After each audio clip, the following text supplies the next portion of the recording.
Srirama welfare society Bellampalli వారి ఆధ్వర్యంలో Singareni collieries company area హాస్పిటల్లో రక్తదాన శిబిరం నిర్వహించారు.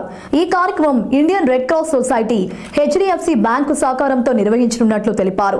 శ్రీరామ వెల్ఫేర్ సొసైటీ స్థాపించిన కొద్ది కాలంలోనే సమాజంలో అనేక సేవా కార్యక్రమాలు నిర్వహించినట్లు గుర్తు చేశారు. ఈ సందర్భంగా రక్తదాతలకు కృతజ్ఞతలు తెలిపి సర్టిఫికెట్స్ అందజేశారు. రక్తదాన శిబిరం నిర్వహణకు అవకాశం కల్పించిన Bellampalli area general manager, superintendent కు సిబ్బందికి కృతజ్ఞతలు తెలిపారు. రక్తదాన కార్యక్రమాన్ని చేపట్టడం జరిగింది. ఈరోజు the Singareni college company area హాస్పిటల్లో బెల్లంపల్లి పట్టణంలోని మిత్రులు, సన్నిహితులు, తెలిసిన వాళ్ళందరూ, యువకులందరినీ కూడా సమీకరించి ఒక 50 యూనిట్లకు పైగా రక్తదానాన్ని ఈరోజు ఇంకా చేయడం జరుగుతుంది.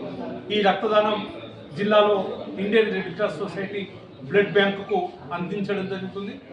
అదేవిధంగా ఈ కార్యక్రమంలో హెచ్డిఎఫ్సి బ్యాంకు వాళ్ళు, మిత్రులు అందరూ కూడా సహకరిస్తున్నారు. తప్పనిసరిగా ఈ సందర్భంగా శ్రీరామ యూత్ వెల్ఫేర్ సొసైటీ ద్వారా మేము చెప్పాలనుకున్నది ఏంటంటే, రక్తం లేదనే కారణంతో ఏ ఒక్కరు కూడా మరణించకూడదు. మేము చేస్తున్న ఈ రక్తదాన కార్యక్రమంలో ప్రతి ఒక్కరు కూడా మానవత్వంతో రక్తదానాన్ని చేయండి, నేత్రదానాన్ని చేయండి, అవయవదానాన్ని చేయండి, ప్రాణాలను కాపాడదాం. ఒక ఆరోగ్యవంతమైన సమాజాన్ని రూపకల్పనలో మీ అందరి సహాయ సహకారాలు కావాలని, మీ ప్రోత్సాహంతో మా శ్రీరామ వెల్ఫేర్ సొసైటీ సమాజ సేవా కార్యక్రమంలో నిరంతరం ముందుంటుందని కోరుతూ ఈ అవకాశం ఇచ్చిన వాళ్ళందరికీ కృతజ్ఞతలు.